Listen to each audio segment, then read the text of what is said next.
नमस्कार, मैं हूं संजीव श्रीवास्तव। आप देख रहे हैं 4 PM news network. Indian national Congress का नया पता, दिल्ली में नया ठिकाना अब 9A कोटला रोड हो गया।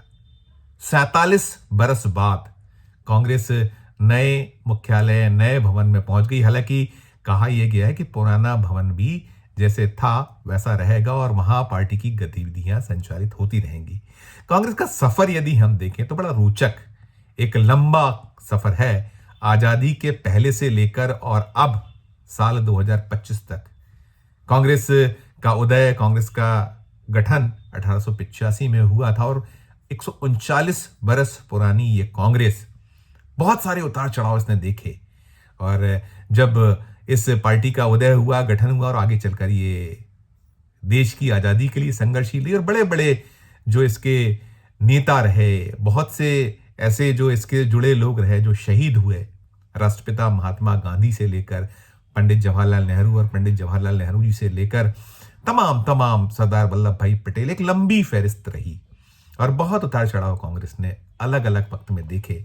और जब आजादी मिलने का वक्त आया तो जो ये पार्टी का जो मुख्यालय यदि बहुत स्मरण में है, ध्यान में है, तो 1930 में इलाहाबाद, जिसे अब प्रयागराज कहा जाता है, वहां ये 1930 में एक स्वराज भवन, जो नेहरू गांधी परिवार है, पीढ़ियां हैं, मोतीलाल नेहरू जी ने वो जो आनंद भवन उनका बना नया, तो उन्होंने जो पुराना उनका भवन रहा था स्वराज भवन, वो कांग्रेस के मुख्यालय के तौर पर वहां स्थापित हो गया। पहले उन्हीं के घर से ही कांग्रेस संचालित हुआ करती थी, बाद में बकायदा जब नए भवन में भी पहुंचे तो स्वराज भवन मुख्यालय हो गया।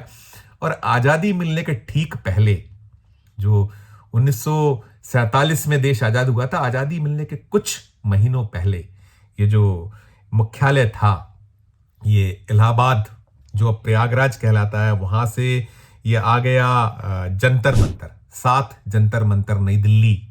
और आजादी के कुछ महीनों पहले 15 जून 1947 को ये जो 7 जंतर मंतर में शिफ्ट हुआ था प्रयागराज से, मुख्यालय पार्टी का जो इलाहाबाद कहलाता था पहले, वो बैठक वहां एक CWC की हुई और फिर कांग्रेस का कारवां बढ़ता चला गया। देश आजाद हुआ और पहले आजादी की लड़ाई लड़ते रही कांग्रेस के नेता, लड़ते रहे, कांग्रेस लड़ती रही। और बाद में जब हाथों में बागडोर आई देश की, तो पंडित जवाहरलाल नेहरू जी ने स्वप्न दृष्टया, प्रधानमंत्री कहा जाता, उन्होंने देश को बनाने, देश को एक नया स्वरूप देने के लिए जो कुछ हो सकता था वो किया। और उनके साथ कांधे से कांधा मिलाकर जो कांग्रेसी थे वो साथ देते रहे, चलता रहा मामला। और एक दौर 1969 में ऐसा आया जब कांग्रेस दो फाड़ हो गई। नेहरू जी की मृत्यु के बाद, देहावसन के बाद, तो वहां कांग्रेस O और कांग्रेस R बनी।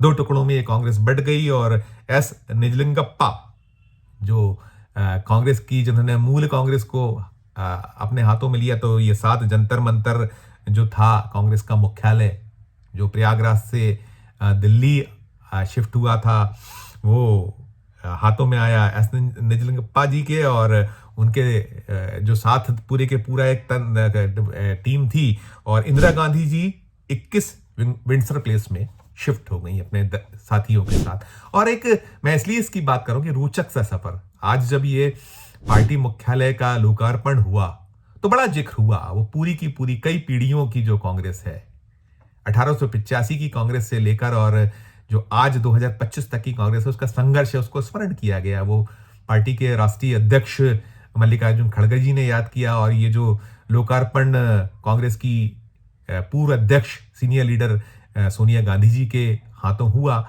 और इस पूरे उसमें बहुत सारे उस दौर के नेता जिन्होंने एक लंबा वक्त दिया है, मल्लिकार्जुन खड़गे जी से लेकर बहुत सारे ऐसे नेता थे। और आज की जो युवा पीढ़ी है, जो आज संभालने वाले हैं, वो चाहे राहुल गांधी हो, प्रियंका गांधी हो, वो लोग भी वहां थे और तमाम यूथ भी थे। अनेक कांग्रेसी नेता जो लंबे वक्त से संघर्षशील हैं, संघर्ष कर रहे हैं, क्योंकि बीते लगभग 11 सालों से कांग्रेस सत्ता से बाहर है, तो चल रहा है। तो अब जब यहाँ नए मुख्यालय 24 अकबर रोड से 9A Kotla road headquarter shift हुआ है, बहुत सारी आधुनिक सुविधाओं से सुसज्जित लैस ये नया मुख्यालय है, 252 करोड़ रुपए की लागत से बना है। तो एक पूरे सफर का स्मरण हुआ। जैसे मैंने कहा कि पहले प्रयागराज, जो इलाहाबाद कहलाता था वहाँ का वो स्वराज भवन, फिर उसके बाद 7 जंतर मंतर, फिर उसके बाद आप 24 अकबर रोड, और 24 अकबर रोड से अब 9 है कोटला रोड। तो बहुत सारे सवाल उठे, बहुत सारी बातें हुई, और विपक्ष तो चुटकियां लेता है, ले रहा है, और बाकी भी हुई कि क्या ये जो नया हेडक्वार्टर है, मुख्यालय है, कांग्रेस की किस्मत बदलेगा, और उसे सत्ता के शीर्ष पर जो सत्ता उसके हाथों में रही। और 24 अकबर रोड का एक बड़ा सुनहरा सा इतिहास रहा। इंदिरा गांधी पहले भी वो देश की प्रधानमंत्री हुए, यहाँ थे तब भी वो प्रधानमंत्री बनी।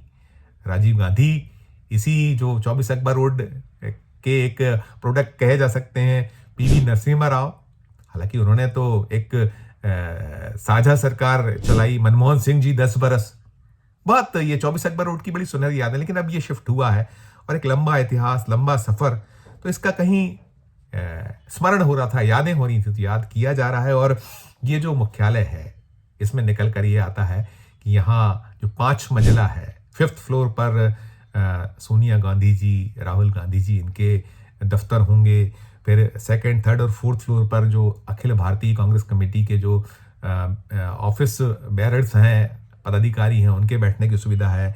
तीसरी मंजिल पर ही मल्लिकार्जुन खड़गे जी का दफ्तर होगा, यानी कांग्रेस के जो अध्यक्ष हैं, राष्ट्रीय अध्यक्ष हैं, उनका दफ्तर होगा। तमाम बहुत, चाहे वो मीडिया के हिसाब से या जो आने वाले जो पार्टी के कार्यकर्ताओं, सबके हिसाब से इसको बनाया गया है ये। लेकिन फिर भी 252 करोड़ का है। टीवी डिबेट के कार्यक्रमों, आजकल टीवी डिबेट्स होती हैं, तो उसकी व्यवस्था है, साउंड प्रूफ वो बनाया गया, ऑडिटोरियम, तमाम तमाम, कैफेटेरिया है, कैंटीन है। तो एक पूरे का पूरा दफ्तर आज आकार में आया है। तो तमाम बातें हो रही हैं, स्मरण हुआ एक कांग्रेस के पूरे सफर का, जब से 139 बरस का जो उसका दौर सफर है, वहां से लेकर आजादी के पहले, आजादी के बाद का सफर। तो एक रोचक सी जो जानकारी थी, हमने कहा दर्शकों तक पहुंचाया जाए।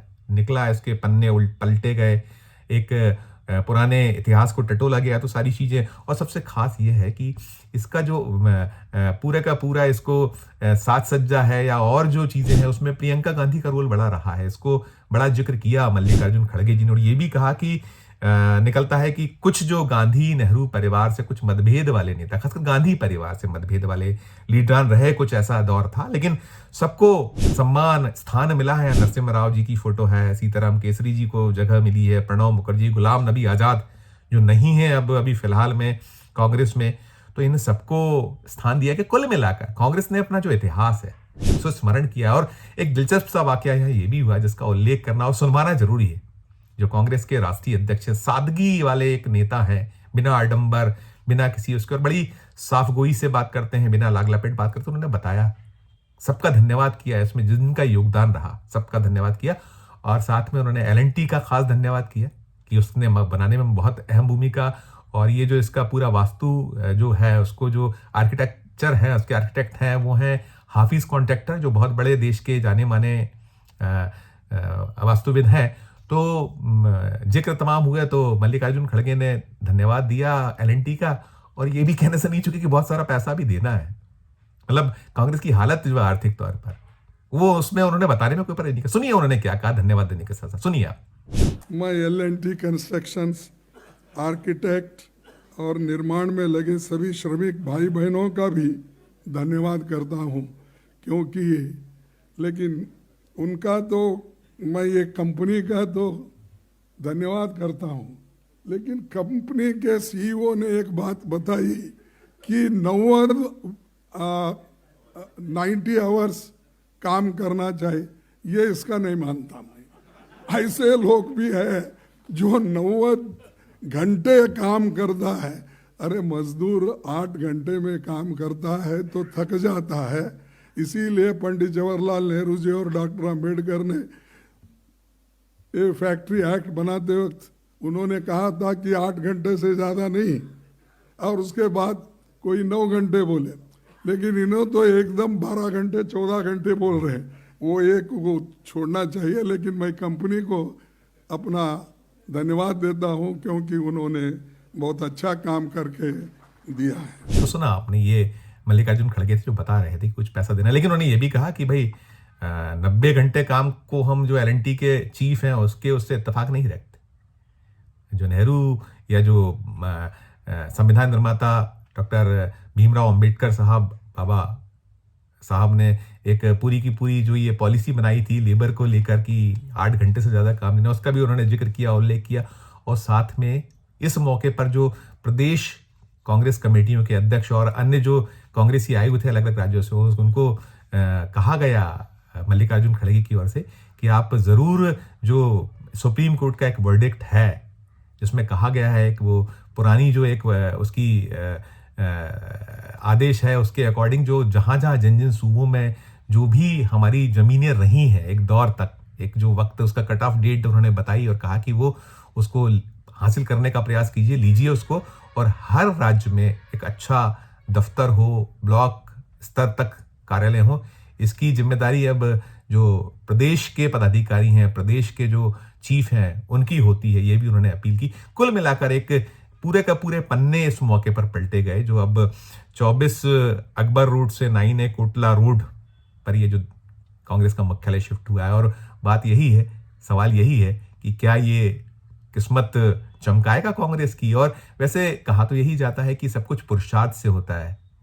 जो भगवान श्री कृष्ण ने गीता में कहा है कि कर्मण्येवाधिकारस्य, यानी कर्म करिए और फल की इच्छा मत करिए। तो देखिए जो कुछ होगा बाद में सामने आएगा, लेकिन हाँ, वक्त की जो आवश्यकता है, आज ज़रूरत है, आपको एक श्रम परिश्रम और एक अच्छा एटमॉस्फियर चाहिए, तो वैसा दफ्तर पार्टी के जो अभी खेमन हार है कांग्रेस को, उन्होंने देने का प्रयास किया। और ये भी तुलना हुई कि बीजेपी की तुलना में बहुत सस्ता है। 700 करोड़ के आसपास का मुख्यालय भारतीय जनता पार्टी का दिल्ली में है, उसकी तुलना में 252 करोड़ का है, ये भी कहा गया है, इसकी तुलना हुई है। लेकिन तुलना अपनी जगह है। काम जो करेगा, देश की जो सेवा करेगा, शायद वही सफल हो पाएगा। देखिए जो होगा, जो आगे सामने आएगा। इस जो एक आज के संदर्भ में लगा कि दर्शकों तक कुछ रोचक जानकारियां हैं जो पन्ने पलटे इतिहास के, तो आप तक पहुंचाई जाए, तो आपके नजर की हैं, प्रस्तुत की हैं। इस पूरी खबर को लेकर जो भी आपकी टिप्पणी हो, हमारे वीडियो कमेंट बॉक्स में जाकर जरूर कीजिएगा। खबर अच्छी लगे तो हमारे चैनल को लाइक कीजिए, सब्सक्राइब कीजिए, ज्वाइन का बटन दबाए तो ज्वाइन का बटन भी जरूर दबाइए। प्यार और स्नेह बनाए रखिए और देखते रहिए 4PM न्यूज नेटवर्क। धन्यवाद, नमस्कार।